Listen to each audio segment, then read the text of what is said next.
जय श्री राम साथियों, आप सभी का स्वागत है आपके अपने भाग्योदय ज्योतिष चैनल के इस वीडियो में।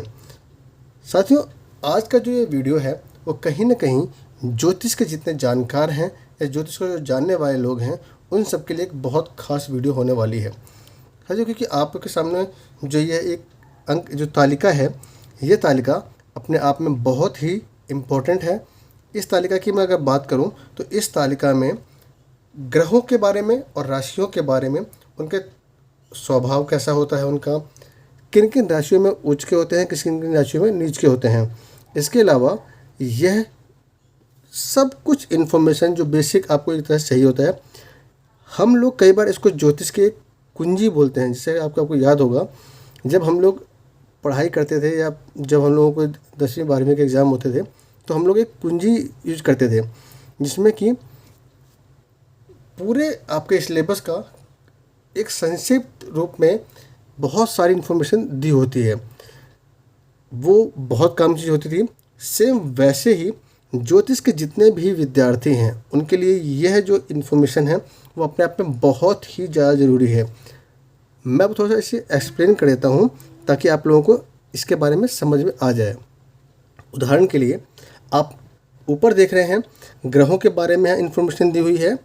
इसके बाद राशियों के बारे में भी दिया हुआ है कि सारी राशियों के जो गुणधर्म हैं वो क्या क्या होते हैं, ग्रहों के गुणधर्म क्या होते हैं, वो सब दिया हुआ है। थोड़ा सा हम इसको डिस्कस कर लेते हैं ताकि आपको काफ़ी ज़्यादा इस चीज़ के बारे में और काफ़ी ज़्यादा आप इससे फेमिलियर हो जाएंगे।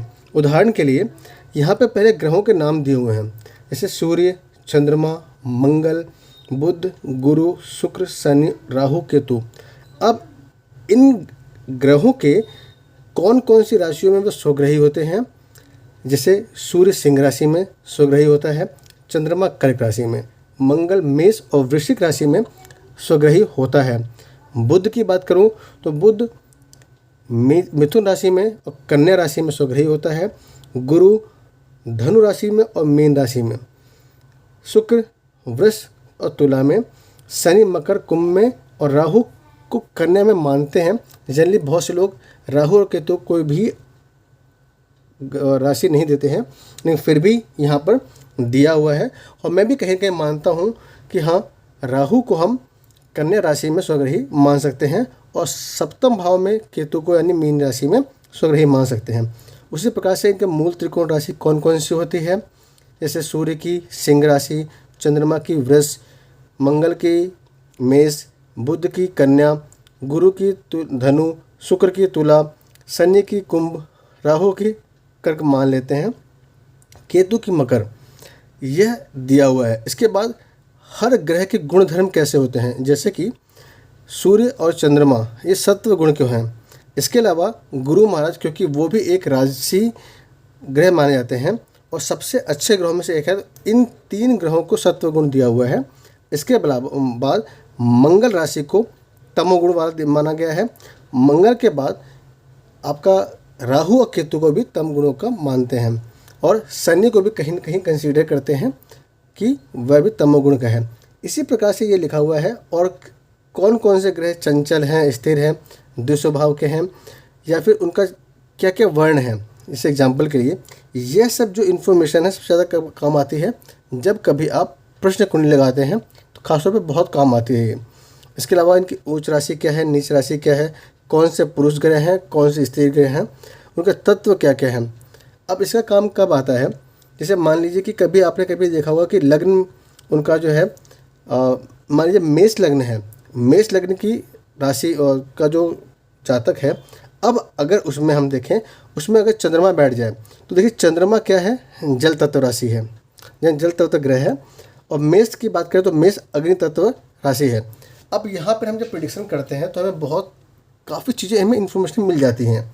उदाहरण के लिए अब देखिए, अब अगर मेष राशि अग्नि तत्व राशि है, लेकिन अगर वहाँ चंद्रमा बैठा हुआ है जो कि जल तत्व का है, तो वहाँ पे क्या होता है कि ऐसे लोग हम ये बोलते हैं कि वह इंसान झुंझलाहट में अपने कोई भी डिसीजन लेने वाला होता है, उसको बहुत आसान नहीं होता है कि हम उसको काबू कर पाएँ, क्योंकि उसके अंदर अपने आप में ही सेम उसी प्रकार का उसके अंदर चल रहा होता है जैसे कि किसी गर्म तवे पे अगर हम पानी की कुछ बूंदें डाल देते हैं तो जो रिएक्शन होता है वैसा ही वो रिएक्शन करता है।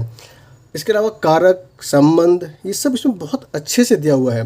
तो मैं आप लोगों को सजेस्ट करूँगा कि अगर आप लोग चाहें तो इसको अपने पास रख लीजिए, ताकि आने वाले वीडियोज़ में हम लोग इसके बारे में बात करेंगे और यह हमारी कुंजी हमें ज्योतिष सीखने में बहुत मदद करेगी।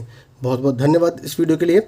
और आप लोगों से अनुरोध है कि इस वीडियो को, क्योंकि यह एक बहुत ही इम्पोर्टेंट चीज़ थी, आप बाकी लोगों के साथ शेयर कीजिए ताकि वो लोग भी इस चीज़ के बारे में जान सकें। बहुत बहुत धन्यवाद। मिलते हैं आने वाले दूसरे वाली वीडियो पे। धन्यवाद।